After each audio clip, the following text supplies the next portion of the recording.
What's going on? Happy Thursday night. This is the Orlando Real Live, and my name is Ken Posick. And tonight I'm going solo for the first time in probably months.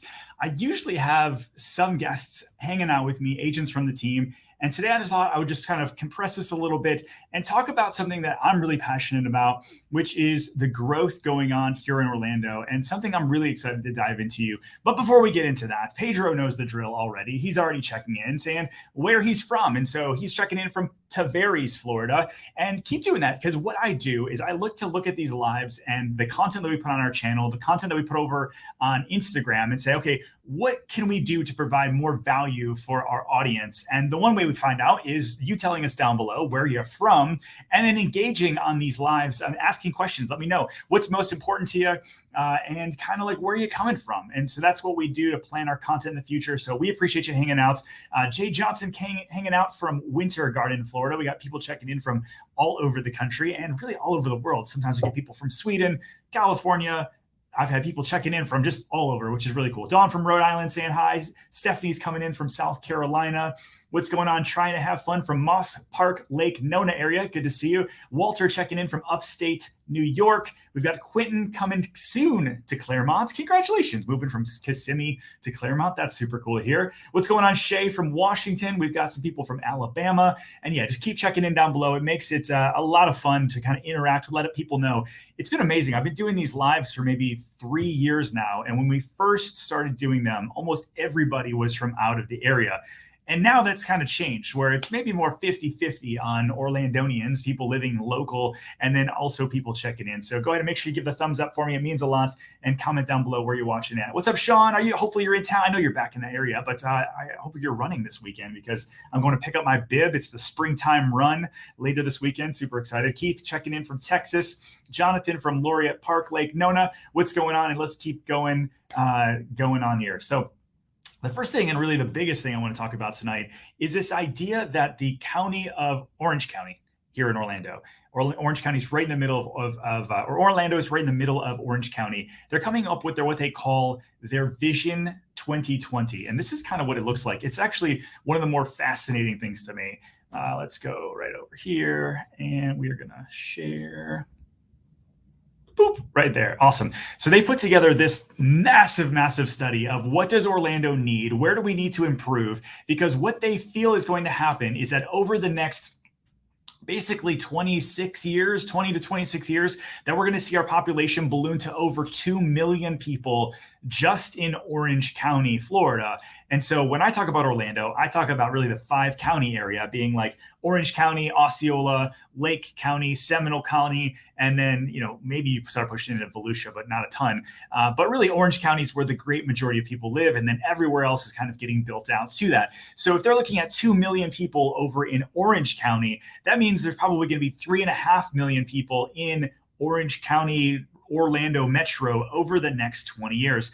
And so their idea is, okay, if we're going to have this much growth, if we're going to continue to see roughly 1,500 people move to the area every single week, we need to start planning for it, and we need to start investing in our area more and more. And so I started kind of diving into different permitting and saying, okay, is this actually happening? And here's I've got a permit program that I pay for. And you start seeing all of this stuff, Florida FDOT over on S554 lane reconstruct, and you got 434 road changes, and there's literally millions and millions and millions and hundreds of millions of dollars getting invested over in our roads, which I think is a really good start. But what about schools? What about neighborhoods? What about all of these different things? And so that's really what the Vision 2050 is all about.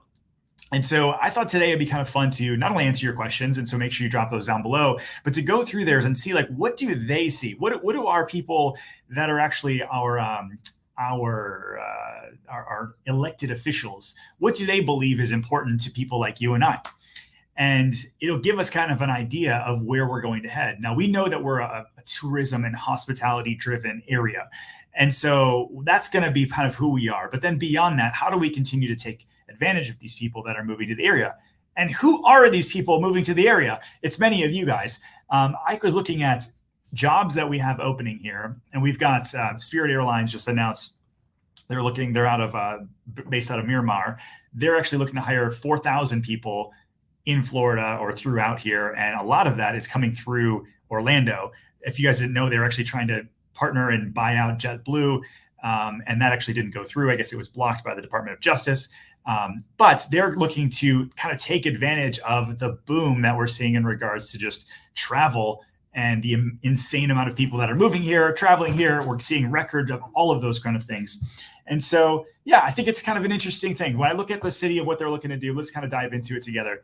So we've got, first thing is the introduction. They kind of talk about why we need it, the goals and objectives. The next piece is land use and mobility of the different neighborhoods. And one of the things that they dive into in this whole like orange code, they call it, is the different densities. Right now, you'll notice that there's really not a lot of really like mid-rise and high-rise buildings. And we've talked about this on the channel before. If you are in downtown Orlando, you actually can't go over a certain height. I think it's like 440 feet tall because of the planes that are flying. But what about over in Soto and some of the other areas right outside of downtown? They can, but the zoning doesn't allow for it. They actually want you to have less than 50 units per acre. So now they're kind of going through and redoing some of these codes thinking, what if we went higher? What if we allowed people to go 100 units per acre as long as there's parking and there's infrastructure to support these people? And so it's interesting. I think over on my Instagram, we posted a whole thing. It was kind of a 60-second snippet of this. And people were, they were diving in, especially locals that were like, no, we're full, please don't move here. But that's not going to stop people from moving where they want to move. What we need to do is vote for the right policy. And so if you guys go, let's see, it's actually orangecountyflorida.net. I'll drop the final thing in the thing below, in the description below after we're done with this. Or you just Google Vision 2050. Orange County. There's actually ways that you can go on there and participate in surveys, virtual workshops, and get on the mailing list to stay in touch with the people that are actually making all of these decisions and figuring out what's important to them more than just revenue, right? We don't need just more revenue and more people here to just move here. But I think creating a metropolitan area that people love living in and thrive living in is more important to me than anything else. So what's going on? Jason checking in for Independence HW. Ranger the dog says we need more pet spas. Oh, I could see that. Yeah, I mean, if you're a dog. Trying to have fun says love Sunbridge. Thanks for your advice, man. I'm so excited for that whole Sunbridge area. Again, hopefully they continue to build out the infrastructure to make that whole area more accessible and easier. But once you get into Sunbridge, that's going to be insane. I don't care what happens with everything else around there, even if that stays to be traffic nightmare. Once you get into Sunbridge, the whole Marina District and the housing back there, and there's the beautiful nature, there's nothing else like it here in Central Florida. So I think it's going to be quite nice. What's going on? Darren checking in from Seattle. I appreciate it very much. LG says, here's a good question, and please do keep asking your questions down below. LG asks, am I seeing a lot of delays for new builds for my customers? Yeah, we are. And what's kind of weird is they used to be able to put a finger on it where it was like windows are an issue or block is an issue or frames are an issue. Now it's just still a little bit of everything. And every builder has different issues depending on different planning issues. Like we've got one over in Horizon West. We just did a whole video on it today. It'll launch next Tuesday, sort of the update to that area, because there is like 9 different neighborhoods coming to Horizon West. And like 4 of them were completely delayed. We had some clients sign a contract a year ago to start building, and they still haven't broken ground, not because they're having supply issues, but because they were having planning and permitting issues. And so it's a little bit of everything. But here's the crazy thing, LG, is that our inventory here, our housing inventory, where you've got homes for sale, is dropping lower and lower, actually lower than it was this time last year. And so that's an interesting thing where you're seeing more people drive back to new construction because they're like, hey, I'm still not finding what I want. And so if that's the case, new construction and wait it out. And so that being said, there's still plenty of people that have quick move-ins. There's still plenty of opportunities to get something under contract and have it done in 6 to 8 months. It's just our job as agents on my team. That's what we do, outside of YouTube, is help people buy and sell, is to stay on top of it and hopefully give you some insights into what's actually going on as best as possible. Speaking of like listings and what's going on, I usually do this at the end of the live, but I think this is a good time to do it. We got some new listings over the past week. You had 975 new listings in our area. You had some price increases, some price decreases.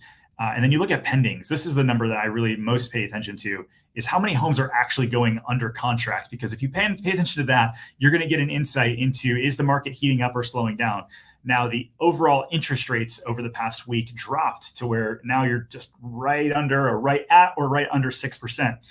And so that's the lowest it's been since early February, which has seen mortgage applications increase over 5.5% week over week. So I think with inventory kind of starting to drop and interest rates starting to drop, it's going to be an interesting summertime, which is going to drive people back towards new construction.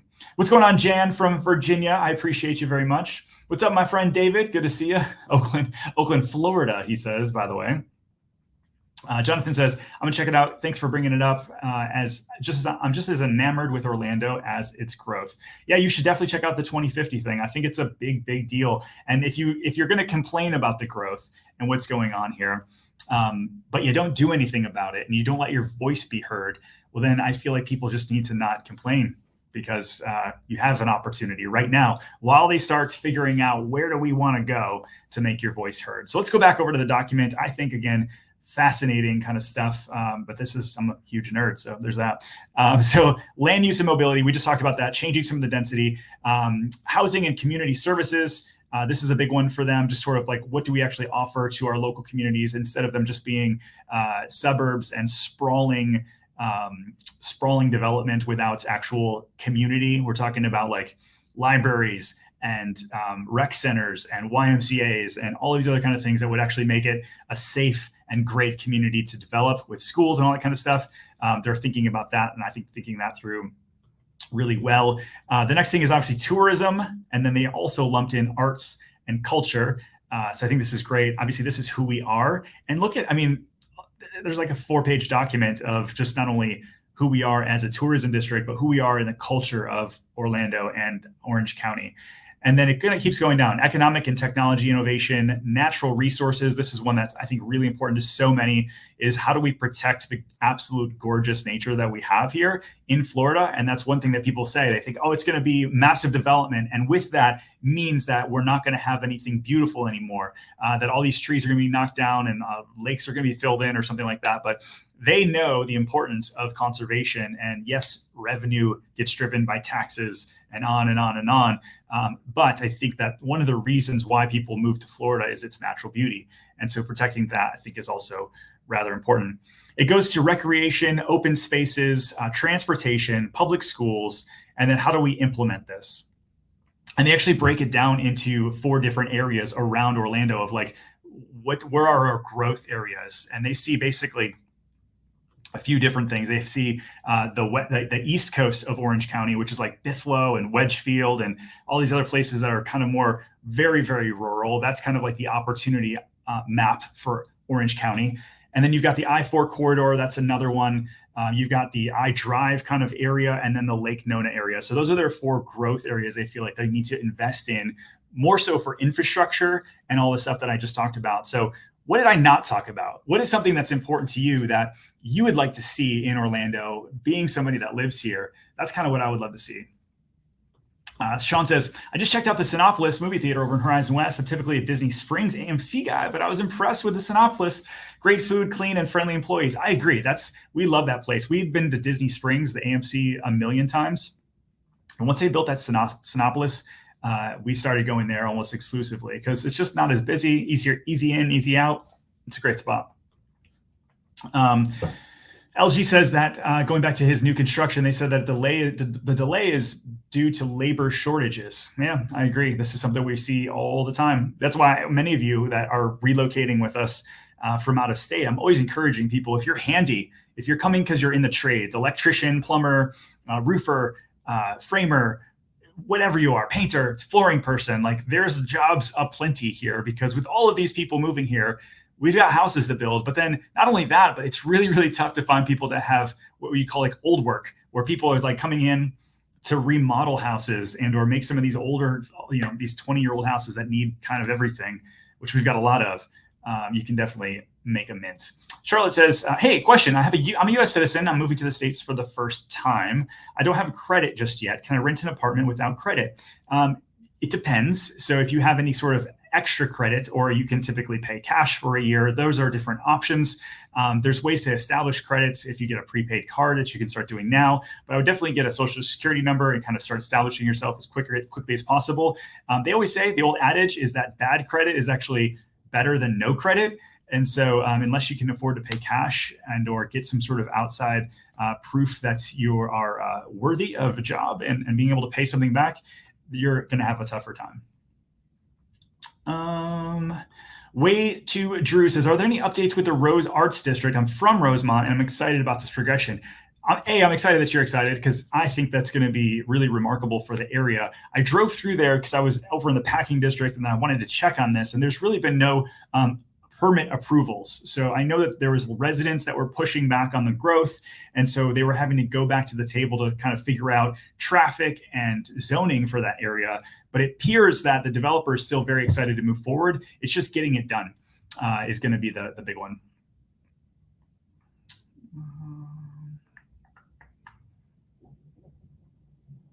What's going on, Ron? He says, I'm a homeowner in Celebration. Love your show. Keep up the good work. I appreciate that very much so. Hey, Don Kelly. So she says, have I heard about Pulte purchasing lots and or land developing plans in Claremont near Lake County for several different neighborhoods, including Del Webb? I have heard Pulte going hard after Lake County, as they should. They're, I think, the largest builder in Orlando now. For a while, they were kind of right in the middle, but they're pushing hard on their land acquisition. And it makes sense. The way that they crushed it in terms of sales over at the Del Webb Oasis in Horizon West would make a lot of sense for them to go hard after the Claremont area, because that is kind of the next one, the next place. Nicholas says, I'll be driving to Orlando in the next week and I can't wait. Are you seeing any more availability in Lake Nona yet? Man, it's still pretty slim pickings, although there are some new construction options over there still, depending on your price point. And so again, if you're willing to wait that whole process, definitely an option. But really, like the Laureate Park, some of the other more popular areas in Lake Nona are still seeing really low inventory. I just closed on one there this morning. Fantastic area as always. What's up, Chris? He said I'm late. It's all good, my friend. You got your coffee. I'm actually drinking my coffee at 7:30 tonight. I don't know why. I still got a lot of work to do. All right, I got a couple other things I want to talk to you guys about, which I think are kind of cool. So Orlando, Florida is among cities with the most self-employed workers in the nation, the report says. So the Commerce, comes from the Orlando Business Journal. The Chamber of Commerce.org listed a city's 156 million workers in the United States. Of those, 16 million are self-employed, 1099 kind of folks. And Orlando ranked let's see, I think they had 170 different cities, and Orlando ranked number 21, where it basically said 11.5% of all workers in Orlando were self-employed. And I think that's interesting because many people, again, we talk about where are you moving from? Where are you moving to? What's drawing you to Orlando? Many people say, hey, because of this whole COVID thing, I can work virtually. But many people are self-employed. And when they start breaking down, like, what do these people do for a living? And it's everything from e-commerce to Uber, DoorDash, and everything in between. People that, like myself, run like media companies and then also have a real estate firm. Like I'm self-employed. And so there's a lot of people. And I think that's a lot of fun. There's a cool community kind of brewing here locally. And over on LinkedIn, a lot of people are DMing me with the jobs that they're creating and the companies that they're creating. And I think that is really, really fun to see that we're ranked so high for self-employed kind of people. Yeah, very interesting to me. Alicia says, we're meeting with Emily in the first week of May to start our exploration process. So excited to get our feet wet. That is so cool. I'm very excited for you. Emily's amazing. And yeah, she definitely knows the areas, I'm sure, that you guys are checking out. And so yeah, that's the big things for me today. I know this is kind of more of a short sort of podcast, and we actually replay this over on where all podcasts are found over on Monday mornings. But I wanted to go through this 2050. And if you're watching the replay or you're watching live, let me know in the comments below. I am kind of curious. What does Orlando need? You've lived here for a while. You know what you like, what you don't like, what you wish that it still had. If you're an out of towner moving to the area, what is it that you miss about home? I think that's a big one. I look at, if you guys have ever heard of Dutch Bros Coffee, it's like a big Northwest drive-through chain. They don't have any indoor stuff. They just launched and announced their first location right outside of Pine Hills, which I thought was kind of an interesting one to put their first location. But I know a lot of people that are from out of town. That was one thing that they were constantly saying, you know what I miss is Dutch Bros coffee. And so there's a lot of cool chains like that coming to the area. So we shall see. Let's see. Vernacular says less HOAs. I don't know that if we're going to see less HOAs. I think that the development process is going to require, unfortunately, more HOAs. Moses says traffic light times in Orlando's are a must change. Nowhere else can I write an email at a red light. You know what, dudes? We did a whole a client event or a community event over in Baldwin Park for Easter. And multiple of my clients who moved from LA and Jersey all said that. They said, why are your lights so long? I can like read War and Peace by the time that it finally changes, if you will. But anyways, thank you all for tuning in tonight. I appreciate and covet every moment that you spend with me every Thursday. Or if you're watching the replay, it means a lot. And I hope you guys have an amazing